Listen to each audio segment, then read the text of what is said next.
কম্পিউটারের কিবোর্ড আমাদের অনেকের কাছে একটি ঝামেলার নাম।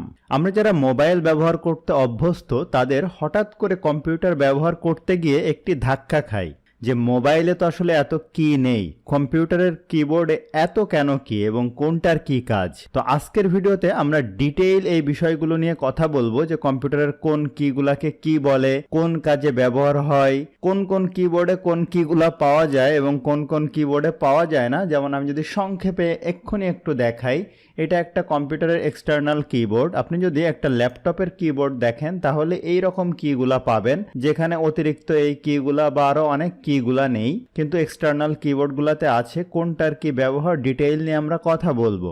তো এক্সপার্ট হওয়ার জন্য ভিডিওটি অবশ্যই শেষ পর্যন্ত দেখে নেবেন। এছাড়া আপনি আমাদের চ্যানেলে নতুন হয়ে থাকলে চ্যানেলটি অবশ্যই সাবস্ক্রাইব করে নেবেন, ফলে বিভিন্ন রকম টিউটোরিয়াল পাবেন যেগুলো আপনার বাস্তব জীবনে অনেক উপকারী, সেগুলো অবশ্যই দেখে নেবেন। তো চলুন শুরু করা যাক। তো দেখুন, এটা আমাদের কম্পিউটারের একটি এক্সটার্নাল কিবোর্ড। এক্সটার্নাল কিবোর্ড কিভাবে বুঝবো? এরকম একটি ইউএসবি কেবল এটার সাথে থাকবে এবং আমাদের কম্পিউটারের সামনে অথবা পিছনের যে কোনো প্রান্তের ইউএসবি পোর্টের সাথে আমরা এই কিবোর্ডটি লাগিয়ে দিতে পারবো।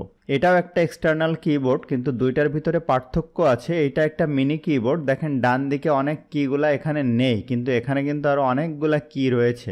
একইভাবে এটা একটা ল্যাপটপের কিবোর্ড, এখানেও কিন্তু অনেক কিগুলা নেই। যেমন আমরা যদি এই কিবোর্ডটা দেখি, দেখেন এই কি যেগুলো আছে বা এখানে যে কিগুলা, সব কিগুলা কিন্তু আপনি ল্যাপটপের এই কিগুলাতে পাবেন না। আমি যদি একটু জুম করে দেখাই, এখানে লিমিটেড কিছু কি রয়েছে, কিন্তু এখানে অনেক কি রয়েছে। ল্যাপটপ আসলে খুবই অ্যামেচার একটা জিনিস, যেটা দিয়ে আপনি ট্রাভেল করতে গিয়ে বা হালকা কিছু কাজ করার জন্য ব্যবহার করেন, কিন্তু আপনি ডেস্কটপ কম্পিউটার অবশ্যই প্রফেশনাল ক্ষেত্রে ব্যবহার করেন, যার কারণে এখানে কির পরিমাণও অনেক বেশি।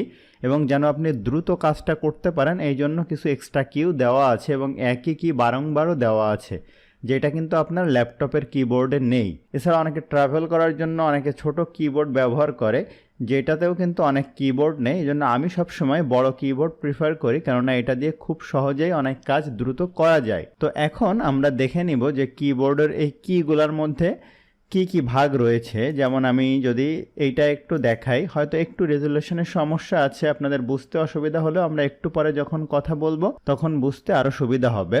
আমাদের কিবোর্ডে একদম ডান দিকে যে কিগুলো আপনি পাবেন, আমি যখন বড় করে দেখাবো বুঝতে পারবেন, এইগুলো আসলে নিউমেরিক্যাল কি, অর্থাৎ 1 2 3 4 এরকম। আর এখানে যে কিগুলো পাবেন এগুলা নেভিগেশন কি, এইগুলা দিয়ে আসলে পেজ আপ, পেজ ডাউন অথবা ডানে বামে যাওয়ার জন্য। আর উপরে কিছু কি পাবেন, এগুলাকে বলে ফাংশন কি, এখানে F1 থেকে F12 পর্যন্ত। আর এখানে যে কিগুলো আছে, যে এসকেপ কি এবং এখানে শিফট, কন্ট্রোল, এইগুলো আসলে সব মিলিয়ে এখানেও যা আছে এখানেও তাই